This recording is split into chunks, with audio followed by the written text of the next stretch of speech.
നിങ്ങളെ പരിപാടി കണ്ടാൽ മലപ്പുറം ജില്ലയിൽ തന്നെ രണ്ടാക്കി 2 ജില്ല ഉണ്ടാക്കണമെന്നാണ് ഞങ്ങൾക്ക് തോന്നുന്നത് എന്ന് പറയുകയായി.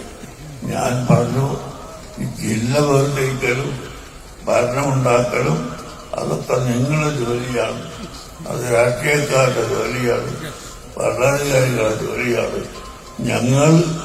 ഞങ്ങൾ പ്രവർത്തന സൗകര്യത്തിന് വേണ്ടി ജില്ലയെ 2 വിഭജിച്ചിരിക്കുന്നു. അതനുസരിച്ച് പ്രവർത്തനങ്ങൾ നടത്തിക്കൊണ്ടുപോവുകയും ചെയ്യുന്നു. അതാണ് നമ്മൾ ചെയ്യുന്നത് എന്ന് ഞാൻ അവരോട് മറുപടി പറഞ്ഞു.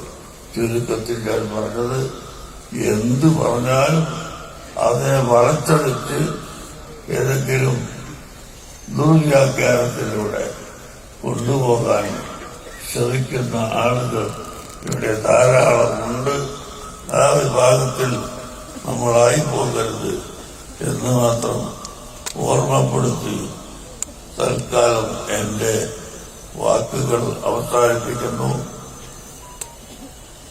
അല്ലാഹു സുബ്ഹാനഹു വ തആല ഈ സദസ്സിൽ കൂടിയ എല്ലാവരുടെയും എല്ലാ ചെറുതും വലുതുമായ ദോഷങ്ങൾ പുറത്തു തരുവാനാകണം.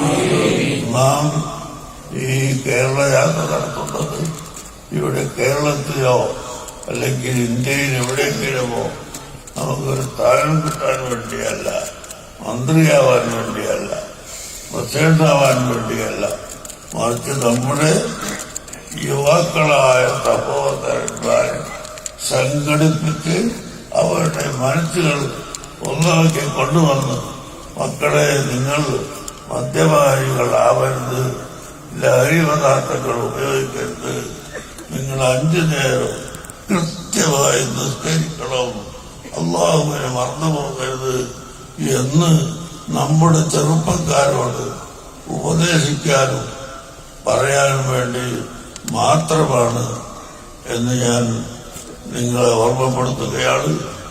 അർഹമർറാഹിമായ അല്ലാഹ് വളരെ ബുദ്ധിമുട്ടി വളരെ ദൂരത്തു നിന്ന് ഈ സമ്മേളനത്തിന് വന്നിട്ടുള്ള എല്ലാ ആളുകൾക്കും അവരുടെ ഖൈറായ ഉദ്ദേശങ്ങൾ പൂർത്തിയാക്കി കൊടുക്കണം. അല്ലാഹ് ഞങ്ങളുടെ ഈമാൻ ഓരോ സെക്കൻഡിലും നീ വർദ്ധിപ്പിച്ചു തരണം. അല്ലാഹ് ഈമാനെ നീ ഏറ്റിത്തരണം. അല്ലാഹ് മരിക്കുന്ന സമയത്ത് ഈമാൻ സലാമത്തായി മരിക്കാൻ ഞങ്ങൾക്ക് തൗഫീഖ് ചെയ്യണം.